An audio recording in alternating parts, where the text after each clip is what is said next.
Bismillahirrahmanirrahim. Assalamualaikum warahmatullahi wabarakatuh.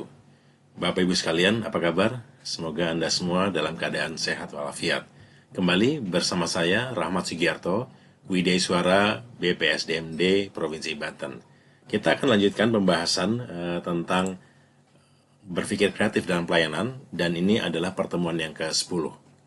Bapak Ibu, ada salah satu hal yang menarik dalam pembelajaran berpikir kreatif dalam pelayanan ini, yaitu hadirnya Business Model Canvas atau BMC.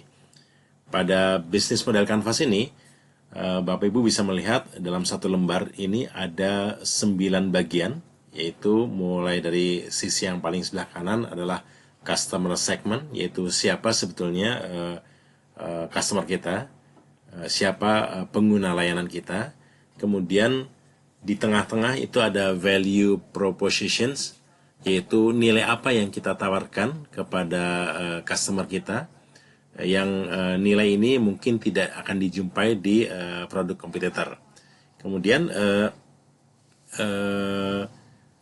untuk menghasilkan value proposition ini, aktivitas-aktivitas utama apa saja yang perlu ada, yang perlu dilakukan.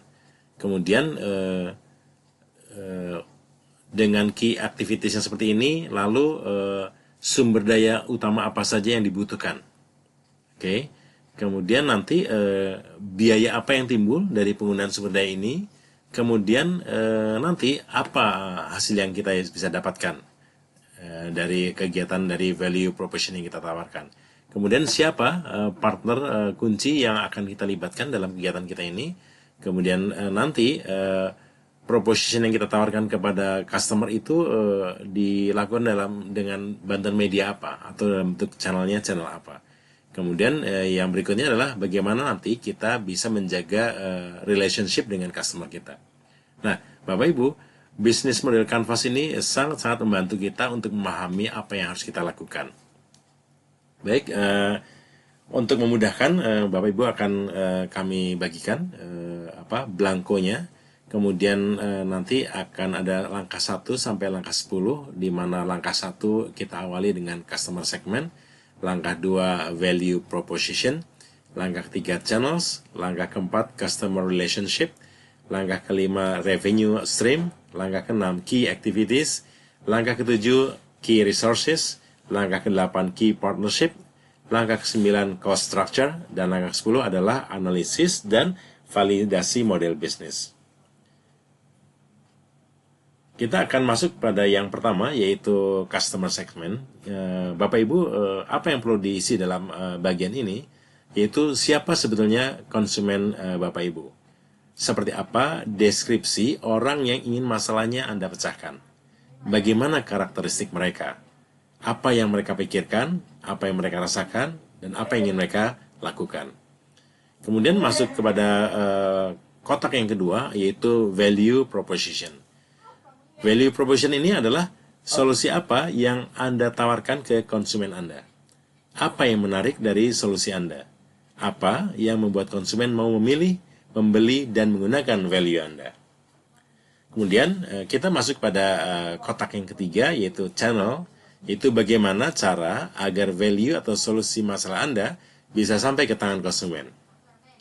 Kemudian yang keempat adalah customer relationship, yaitu bagaimana cara Anda berinteraksi untuk menjaga loyalitas konsumen. Kemudian kotak yang kelima, yaitu revenue streams, yaitu bagaimana cara bisnis menghasilkan uang dari value yang ditawarkan.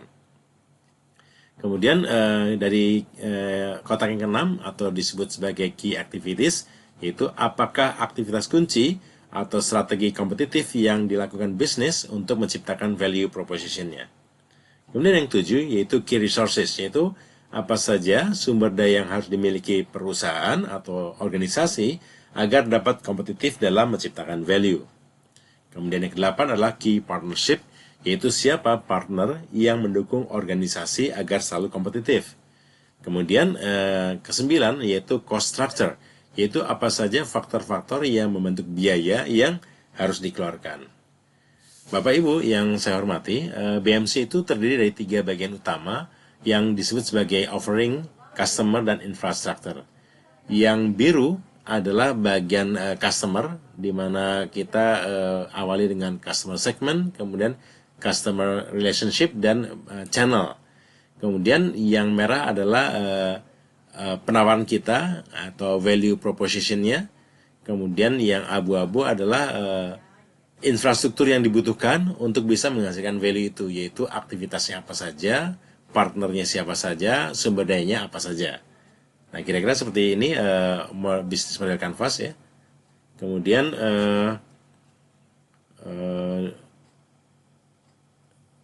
setelah kita menentukan customer segment dimension, yaitu dimensi segmen konsumen, lalu customer karakteristik, yaitu karakteristik konsumen, maka Bapak Ibu bisa mempelajari usia dan gendernya, passionnya, habitnya, hobinya, tingkat penghasilannya, tingkat pendidikan, target yang ingin dicapai, dan lain sebagainya. Kemudian yang ketiga adalah customer problems atau needs-nya, yaitu masalah atau kebutuhan konsumennya. Nah, ini 3 hal utama yang Bapak Ibu bisa isi pada langkah pertama atau pada kolom pertama dari customer segment. Kemudian value proposition. Value proposition adalah apa keunikan atau keunggulan solusi yang kita tawarkan dibandingkan dengan produk lain atau dibandingkan dengan solusi lainnya. Nah, Bapak Ibu perlu mempersiapkan sticky notes dan tuliskan sebaik-banyaknya value proposition yang ingin Bapak Ibu tawarkan sebagai cure atau obat untuk mengatasi masalahnya konsumen. Kemudian setelah Bapak Ibu menemukan value proposition, pastikan bahwa Bapak Ibu menghubungkan koneksi antara value proposition yang Bapak Ibu miliki dengan customer segment yang telah dipetakan. Nah, ini bisa dilihat di sini contoh-contoh yang terkait. Lalu pada bisnis model Canvas yang ketiga, yaitu channels, yaitu menentukan entitas apa yang digunakan atau media apa yang digunakan untuk membuat value proposition sampai ke konsumen. Misalnya, membuat iklan atau memasang FB Ads atau Google AdWords. Kemudian outputnya. Output adalah daftar dari channel yang penting untuk mendistribusikan informasi dan value kepada konsumen. Biasanya, berbeda segmen konsumen maka akan berbeda pula channelnya. Oke. Kemudian langkah yang keempat dari BMC ini adalah customer relationship. Jadi bagaimana kita berinteraksi dengan konsumen setelah terjadinya transaksi untuk memastikan bahwa konsumen puas dengan value yang kita tawarkan sepanjang hingga akhir life cycle-nya. Misalnya memberikan membership khusus apabila sudah mencakup beberapa poin akan mendapatkan benefit tertentu. Kemudian langkah yang kelima dari 10 langkah BMC yaitu revenue stream atau arus pemasukan. Jadi ini berbicara tentang pendapatan yang diterima oleh organisasi dari value proposition yang ditawarkan.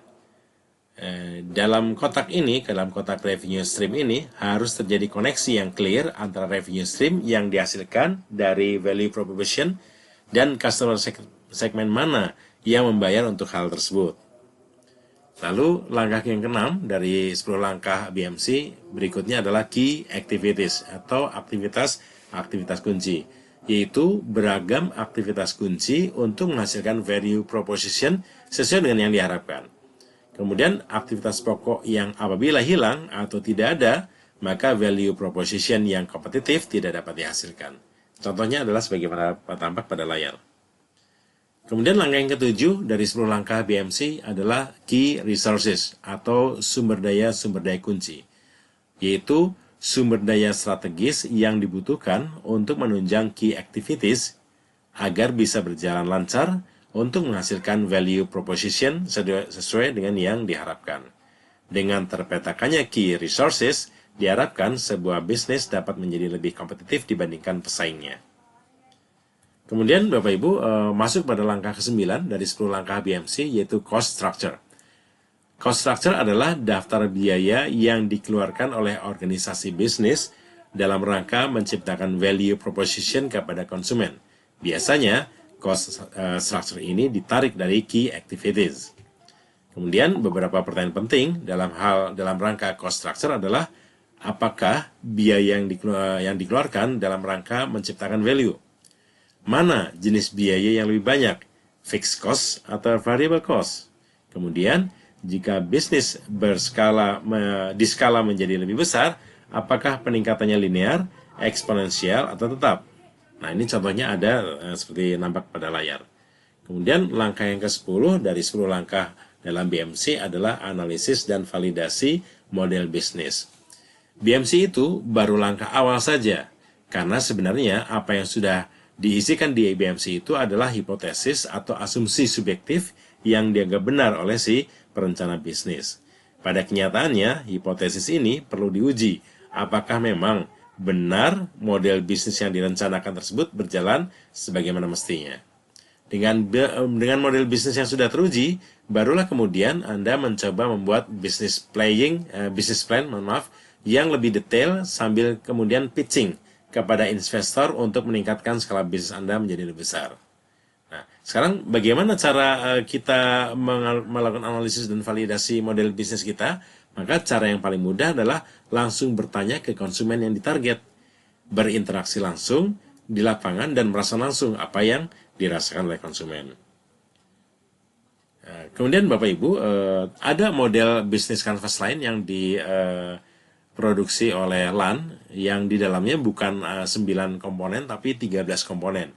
Yaitu yang pertama, target kliennya siapa, lalu bagaimana hubungan kliennya, lalu bagaimana pelayanannya, lalu keempat, nilai apa yang ditawarkan, yang kelima, kegiatan utamanya apa saja, yang keenam, sumber dayanya apa saja, yang ketujuh, mitra kerjanya siapa, yang kedelapan, unsur biayanya apa saja, yang kesembilan, imbalannya apa, lalu yang ke-10, resikonya apa, yang ke-11, legalitasnya, ke-12, akuntabilitasnya, dan yang terakhir, yang ke-13, yaitu sustainabilitasnya. Ini sudah ada contohnya sebagaimana tampak pada layar. Nanti Bapak Ibu akan latihan untuk membuat ini terrealisasi. Kemudian Bapak Ibu, sebagai bagian akhir dari pertemuan kita, saya ingin sekali lagi menyampaikan bahwa yang namanya kreativitas itu sebenarnya hanya sekedar menghubungkan hal-hal saja. Sebagaimana dikatakan oleh Steve Jobs, the founders Apple, yaitu creativity is just connecting things. Demikian Bapak Ibu pembelajaran kita tentang berpikir kreatif dalam pelayanan. Semoga bermanfaat. Sampai jumpa lagi pada kesempatan berikutnya. Assalamualaikum warahmatullahi wabarakatuh.